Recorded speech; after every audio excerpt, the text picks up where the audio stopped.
Hi everyone, it's Jerry. This is another endgame study. This one here composed by D. Joseph and published in 1922. It's white to move. If you'd like to, go ahead, pause the video, set up this position on one of your own boards if you'd like, see what you can come up with. Try and find the best continuation for white. Okay, the solution to this one is one that'll draw our attention to certain endgame draws, some interesting endgame draws, as well as defensive resources by way of stalemate and also a little bit of chess triangulation. The first move of this winning continuation is to promote to a queen. Black does the same, and it's important to note taking the queen is not best. This is stalemate. White can do better, and what white wants to do now is stay on this 8th rank, so that white is in a position to move the king out of the way, and it'll end up as discovered check and mate. So which of these three squares should the queen go to is now the big question. Playing to e8, once you've identified that the queen should be going to one of these three and that taking the queen is not best, try and find the differences between these three. Playing to e8 is not best because it allows queen g7 and the king is not able to move out of the queen's way to deliver that discovered check and mate. And if you try, let's say, this square here, that's not working either because it allows this defensive resource, queen a3. Yet again, shouldn't be taken because it'll be stalemate, and she's also now in a position to play to d6 next. So if the queen tries to go to one of these three squares, let's say here, that's worst of all, this is allowing, in fact, black to win. With queen d6, the queen has to block, pawn is taken, the queens are traded, and black wins. The trick here is that after promoting, you play to g8. You just go one step.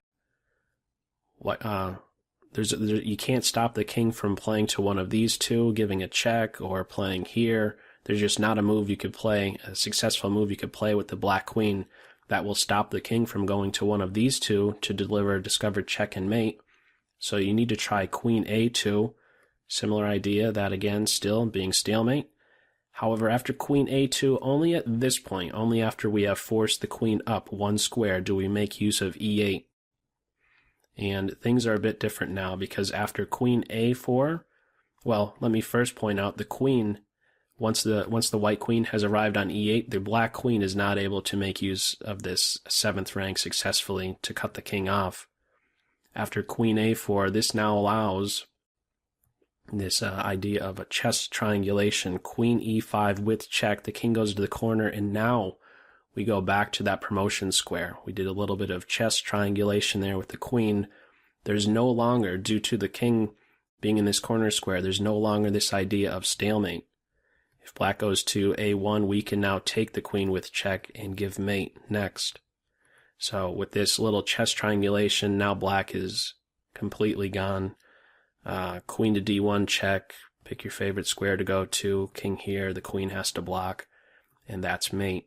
So the main point here is to promote to a queen, make use of the correct square. You need to try and find the differences between each of those three. Queen g8, and only after queen a2 do we make use of e8, and then do this little chess triangulation, giving check and going back in the corner, and mate will follow soon thereafter. Now, one interesting question I had when trying to solve this myself was, well, if I promote to a queen and they promote to a queen, I saw that I couldn't take, so one question I had was, well, what about promoting to, let's say, a bishop? And after black, let's say, promotes to whatever, we just take that piece. Now it won't be stalemate. However, this is a known drawn ending. We cannot win despite being up this minor piece. After the king goes here, in fact, the king simply bounces back and forth. The defending side bounces to a8 and b8. The king could never approach this pawn. He can never even put himself in a position to attack that black pawn because it'll be stalemate.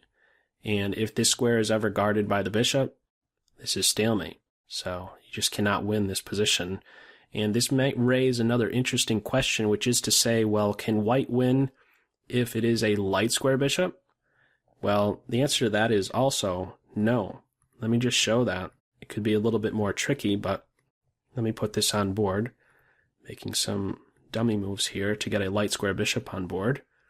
If we're working with the light square bishop, this too is a draw, but it's maybe a little bit more tricky or involved because the bishop can at least attack this pawn or capture that pawn. For example, let's say after the king goes here, we could have bishop here, and white could try some sneaky stuff like this with bishop a6.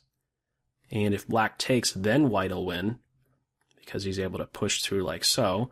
But all black does is simply not take the bishop and plays here. And you're just not going to be able to win. And one other try would be, let's say, to play here. Once again, you don't take because of this, and you're pushing through as white. So what do you do as black after a move like this? Simply king to b8. And if bishop takes pawn, this will be a draw. And if king here, now we take the bishop. After king takes pawn, this will be a draw. Black now taking opposition, and stalemate or black capturing the pawn on the next move will occur. So some interesting things, of course, to take away from this one. This idea of certain endgame draws, regardless of what color bishop is on board, whether it's a dark square bishop or a light square bishop, this will be a drawn position when we have the defending side with their knight pawn still on his home square and this ram structure. Does not matter what color complex the bishop is on, this is a known drawn position for as long as the defending side's king is in that corner where that knight pawn is. And also the defensive resources by way of stalemate, and lastly this little bit of a chess triangulation to cap it off. So an interesting endgame that I came across, and feel free to share what your thoughts are on this one, and I'll catch you in the next video. Take care.